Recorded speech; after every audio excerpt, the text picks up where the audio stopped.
अस्सलाम वालेकुम। आज आपके साथ शेयर करूँ बेसन के लड्डू की रेसिपी। बहुत आसान, बहुत इजी तरीके से ये बेसन के लड्डू तैयार होते हैं।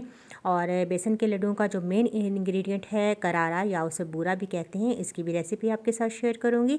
तो सबसे पहले हम बनाते हैं करारा। तो करारा बनाने के लिए 3 कप में लूँगी चीनी और इसे कढ़ाई में डाल दूँगी।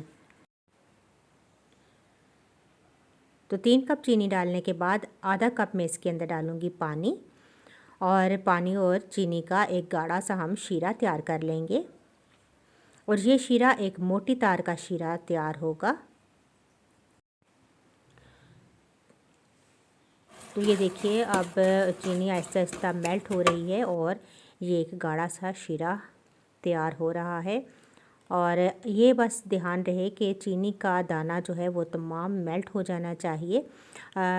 शीरा जो है काफ़ी गाढ़ा हो चुका है, लेकिन मज़ीद 1 मिनट हम इसे पकाएंगे। और ये देखिए, इसका कलर भी चेंज हो चुका है, बिल्कुल वाइट कलर का। जब ये इसका टेक्सचर आ जाए तो आपने फ्लेम ऑफ़ कर देना है। फ्लेम ऑफ़ करने के बाद आप मुसलसल चम्मच को चलाते रहेंगे तो आपके पास करारा या बूरा हासिल हो जाएगा। तो ये देखिए, मैंने फ्लेम ऑफ़ की हुई है और मैं तेज़ी के साथ चम्मच चला रही हूँ और दोबारा से ये जो शीरा है चीनी की शक्ल इख्तियार कर लेगा। इसको बूरा भी कहते हैं और करारा भी कहते हैं।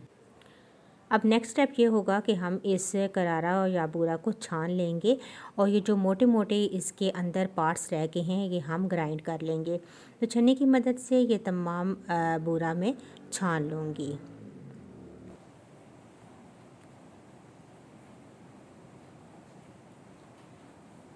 तो इस तरीके से मैंने तमाम ये करारा छान लिया है। अब ये जो मोटे पार्ट्स इसके अंदर रह गए हैं ये ग्राइंडर में डालकर मैं पीस लूँगी और भी ये भी फ़ाइन एक करारा की शक्ल इख्तियार कर लेगा। अब हम बनाते हैं बेसन के लड्डू। तो एक कढ़ाई लेंगे और उसके अंदर डालेंगे 2 कप बेसन, और इसके अंदर जाएगा घी। तकरीबन 3/4 कप में इसके अंदर घी शामिल कर दूँगी और बेसन को इस घी के साथ अच्छा सा हम भून लेंगे। मज़ीद घी शामिल करने के लिए हम देखेंगे कि अगर कम है तो थोड़ा सा घी और मज़ीद शामिल कर लेंगे। तो यहाँ पर मुसलसल चम्मच चलाएंगे और बेसन को अच्छा सा भून लेंगे। मुझे थोड़ा सा घी कम लग रहा है तो तकरीबन 2 टेबलस्पून में इसके अंदर मज़ीद घी शामिल करूँगी। और ये देखिए, जैसे ये लिक्विड सा इसका पेस्ट सा बन गया है, बस यही टेक्सचर होना चाहिए। और अब अच्छा सा इसको भून लेंगे और जब अच्छा सा अरोमा आना शुरू हो जाएगा तो बस हम फ्लेम ऑफ़ कर देंगे। और इसके बाद जो है इसके अंदर थोड़ा सा पानी डालेंगे, तकरीबन 2 टेबलस्पून, और तेज़ से चम्मच चलाएंगे ताकि ये एक फूला फूला सा बेसन हमारे पास आ जाए।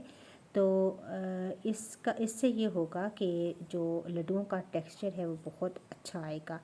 तो यहाँ पर 2 टेबलस्पून के करीब मैंने पानी डाला और ये देखिए, अब बहुत अच्छा सा हमारे पास ये बेसन तैयार है। इसके अंदर आप नट्स शामिल कर दें अपनी मर्ज़ी से, जो भी आपको पसंद हो नट्स शामिल करें। और इसके बाद इसको ठंडा होने दें। और जो मैंने करारा या बूरा तैयार किया था वो 1 कप भर कर मैं इसके अंदर शामिल कर दूँगी और मिक्स कर दूँगी। बस अच्छा सा इसको करेंगे मिक्स। और 1 टीस्पून मैंने इसके अंदर इलायची पाउडर भी शामिल किया था। और अब अच्छे तरीके से हाथों की मदद से मिक्स करेंगे और मिक्स करने के बाद बस लड्डू बनाना शुरू कर देंगे। तो तकरीबन इस मिक्सचर में मेरे 12 लड्डू तैयार हुए थे। तो आप अपनी मर्ज़ी से इस तरीके से लड्डू बनाएं। और ये देखिए, बहुत ही ज़बरदस्त से लड्डू तैयार हुए हैं। बहुत ही ज़बरदस्त सी इजी सी रेसिपी है, ज़रूर ट्राई कीजिएगा। और वीडियो पसंद आई तो ज़रूर लाइक कीजिएगा, मुझे अपना फ़ीडबैक ज़रूर दीजिएगा। इंशाल्लाह एक नई वीडियो के साथ दोबारा हाज़िर होंगी। अल्लाह हाफ़िज़।